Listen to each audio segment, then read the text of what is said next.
So I'll begin at 9 years old. And if you've watched the previous videos, you'll see that that was a very kind of pivotal moment in my life. As I said, my mom had left, and that my dad was just not there. Just not there. And so I was a bit of a rolling stone because I was not living at my home that I grew up in. I just was, and in my previous video, I think, when I talked the empathic video of how that activation started, it was at one of these homes that happened. And so, and these weren't, strangers or anything like that. These were people that were in my family's life, and some were kin as well. And so, yes, I was a bit of a rolling stone. And so,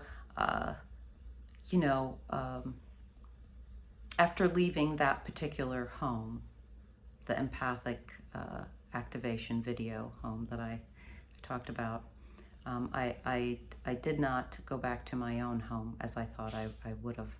I was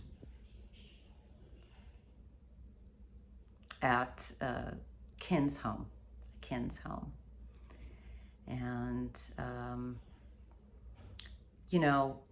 initially it was fine. Initially I received, a warm welcome, seemingly.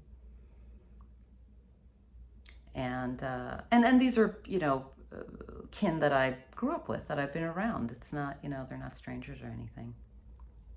So, warm welcome, and then I felt okay. I felt okay. This is okay. But that changed pretty quickly, to where it just seemed like I was in the way. And it wasn't because of anything that I was doing. It was just my presence. My presence kind of irked people. It irked people. And so I learned to stay away. I learned to kind of keep a distance and just be in my room or be outside playing.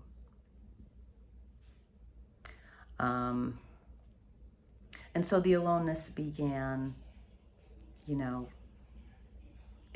it just became more of the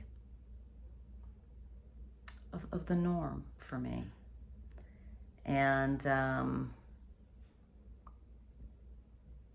so, my dad, he would come by, but again, he's not emotionally available.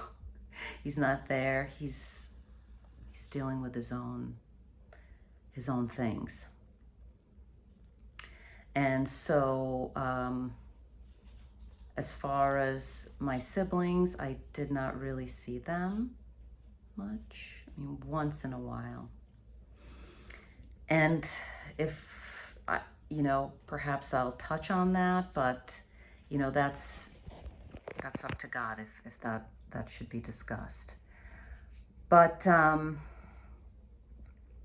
so I was just kind of moving that way, and that's when I had my diary, and I would write a lot. That's when I began to write. And so yeah, it was just kind of, it was like I was invisible.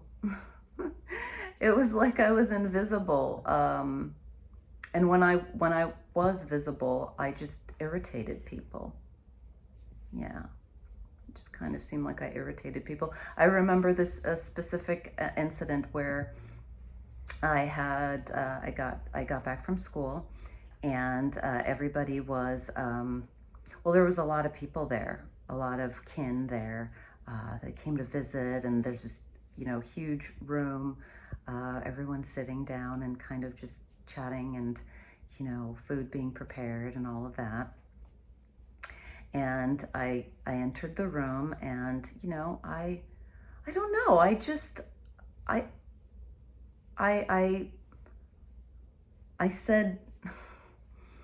said good evening to every single person in the room, individually. I don't know why. I just did that. And I remember the room was very quiet. And I remember the very close kin, kind of the matriarch, really. And the response given from that kin was very surprising to me. I was yelled at, and I was told to leave. I was told to get out. Like, what's wrong with you? What's the matter with you? Leave, get out of here. And so I just took off. I took off. And I went outside, and I stayed there. I just kind of busied myself outside. And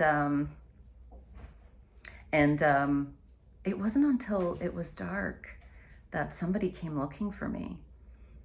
And, I sat with that person that told me to get out.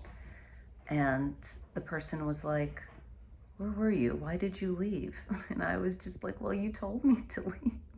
You said to get out of here. So yes, aloneness. And I don't want to, this video is getting really long now.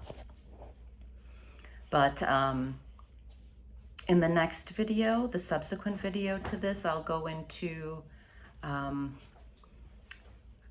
my aloneness with my peers at school. And again, how that correlates with everything at present. And, I just want to say, because it's important to say in these videos, because it's, again, it really is not about me. It's about the fact that those things that occurred,